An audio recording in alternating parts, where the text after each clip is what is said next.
Holyfield, adelante, por favor. Okay. Well, first of all, let me apologize for the English. And I know we're going to have En primer lugar, les pido disculpas porque haré mi presentación en inglés. Quiero que cuando ustedes vean esto en línea haya subtítulos. En este momento hay interpretación simultánea. Espero que lo puedan seguir en inglés. Mi español es mejor que mi alemán, Hans. Sin embargo, mi alemán tampoco es muy bueno. Y mi lenguaje son inglés y francés. Son mis idiomas centrales. Voy a hacer mi presentación hoy en inglés. Y quiero primero agradecer al estado de Guanajuato. Pienso que Juan Hernández conoce la relación tan cercana entre el norte de Texas, Dallas-Fort Worth y Guanajuato. Realmente es mucho gusto reencontrarte virtualmente, aunque sea Juan. Sí tenemos una rivalidad entre TCU, SMU, en Fort Worth, Dallas. Cualquiera de ustedes que haya estado en el Metroplex conoce la tensión que existe entre estas dos ciudades, pero es una tensión muy creativa. Y para los migrantes que han vivido en esta área de Estados Unidos, saben ustedes que es un lugar grandioso y dinámico, Dallas-Fort Worth, y cuán importantes son los mexicanos para Texas. También quiero decir desde el inicio que hemos empezado un nuevo centro en mi universidad, que es un centro hermano que muchos no saben, pero tenemos un centro entre Texas y México. Y cuando creamos este centro, su idea fue: ¿qué es más importante que la relación entre Estados Unidos y México, que Texas y México? Pienso que Juan estará de acuerdo. Con todo el respeto a nuestros amigos californianos, la relación entre Texas y México es increíblemente importante. Solamente quería señalarlo. También quisiera tomar un momento, sí, Patricio Garza, y algunos de ustedes ya saben también que he pasado mucha vida en Europa, una parte en Alemania, y el trabajo de la Fundación Konrad Adenauer es sobresaliente. Quiero felicitarlos entonces lo que están haciendo. Hans, los felicito la investigación que están haciendo sobre este tema tan importante con la migración, que sigue siendo algo central para el desarrollo humano, para el desarrollo internacional. Y lo que quisiera hacer en esta ocasión sería rápidamente analizar algunas diapositivas, primero para darles algún contexto sobre los cambios tan dramáticos que se están dando en el flujo migratorio hacia Estados Unidos en los últimos 10 o 15 años. Las cosas han cambiado dramáticamente. Quiero hablar del contexto y luego regresaré a los dreamers, a los soñadores, y cuán importante es DACA para toda la situación de los dreamers y su estancia en Estados Unidos. Rápidamente, quiero decirles que la inmigración no autorizada en Estados Unidos se ha reducido muchísimo. Nunca había tenido un nivel más bajo desde el 2004. Los números crecieron entre 1990 y 2007. Se los ilustraré, pero los últimos 2 años, 2007 a 2009, en esos 2 años hemos visto una caída y luego una reducción muy lenta también, pero sí una caída marcada. La pregunta que hacemos: ¿por qué estamos construyendo un muro? Entonces, es decir, ¿por qué este enfoque en la migración no autorizada cuando se está reduciendo? Entonces, bueno, la migración masiva mexicana se ha detenido, ha estado reduciéndose desde 2007, y esto se debe principalmente a la reversión de los flujos mexicanos. Los mexicanos están regresando a su casa y menos yéndose a Estados Unidos. Ahora tenemos una migración no autorizada nueva. Yo no sé si el presidente Trump lo entiende, pero esto son personas que tienen visa, se termina su visa y se siguen quedando en Estados Unidos, pero que las personas están yéndose por la frontera. Sí, tenemos a muchos centroamericanos que están llegando a la frontera entre México y Estados Unidos. Retomaré esto en un momento, pero la inmigración no autorizada realmente se debe a los que se quedan después de que se vence su visa. ¿Por qué tenemos esta caída entonces en la migración de de México, quiero decir, a Estados Unidos? Posteriormente analizaremos esto. Entonces tenemos aquí un flujo muy bajo y los cambios que se están dando, es decir, un flujo mucho más diverso de lo que hemos visto en el pasado. El punto clave que quiero que entendamos de esta diapositiva es que vemos una duración más grande de residentes, de inmigrantes, y más reunificación reunificación familiar. Esto es importante para DACA, pero también es muy importante para los centroamericanos. Muchos de los jóvenes centroamericanos, bueno, sus padres han estado aquí 10, 20 años y vienen a buscar a sus padres para reunificarse con sus familias. Los números de la migración legal no han cambiado mucho y obviamente esto es tan importante ahora como lo ha sido a nivel del crecimiento económico y el crecimiento económico de Estados Unidos.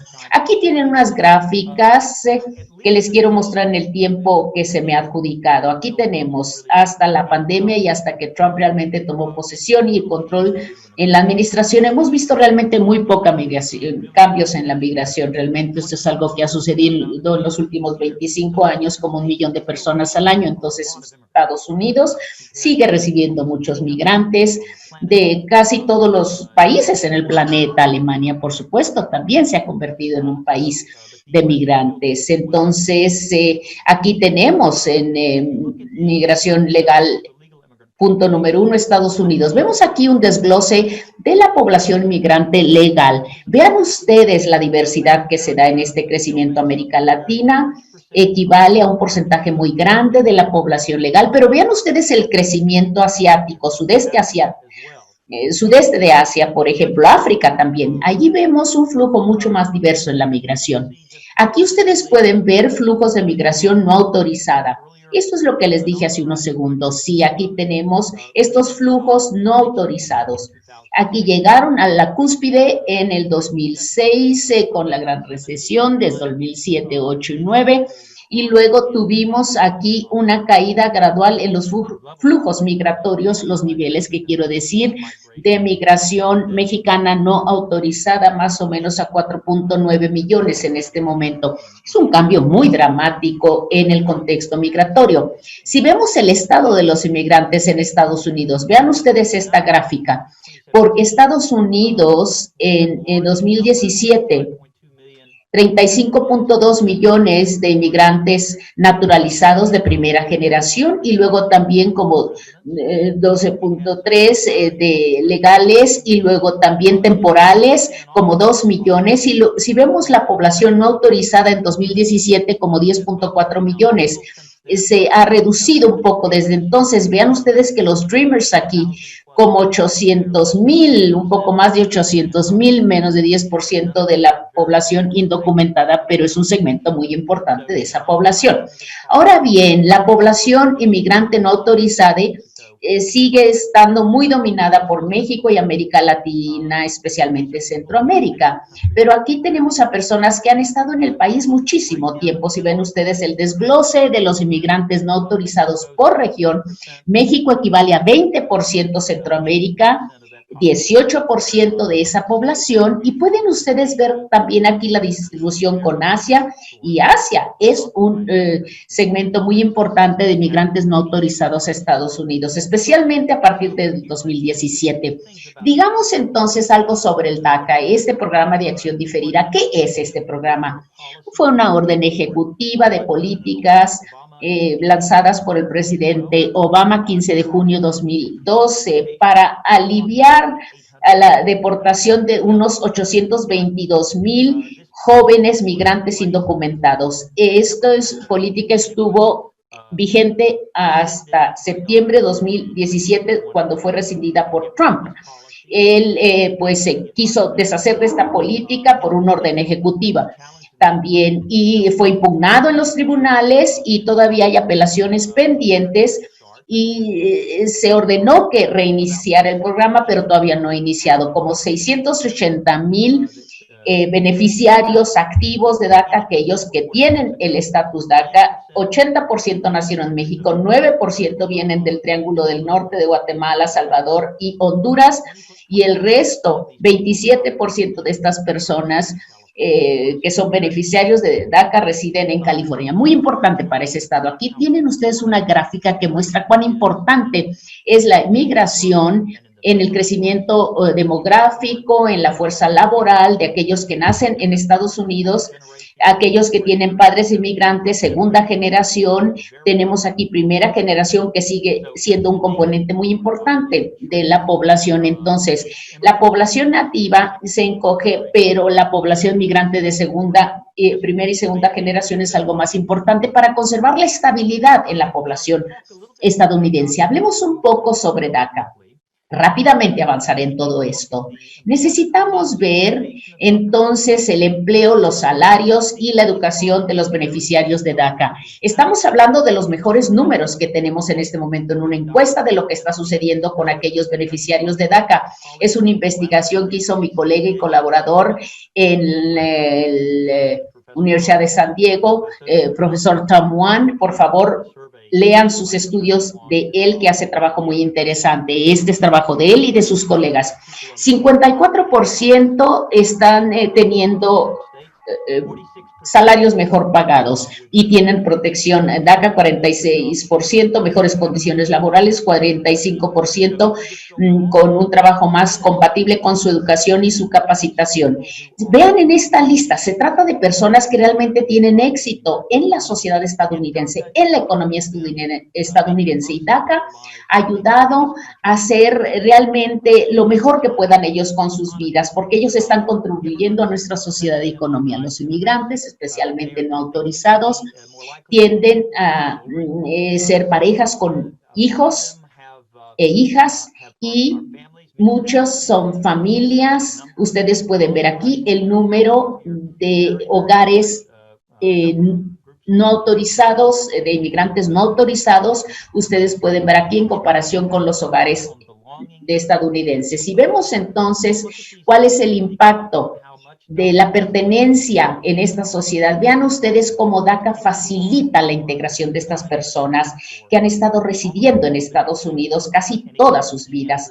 Y esto les da la oportunidad entonces de avanzar. 49% tienen una actividad política, 52% hacen trabajo comunitario, 64% ya no tienen miedo porque ya tienen el estatus DACA. Se siguen preocupando de ser deportados. Hay mucho temor en estas familias, y el hecho de que Trump rescindió esta política, entonces ha asustado a mucha gente, y muchas personas regresaron a la sombra, a la clandestinidad.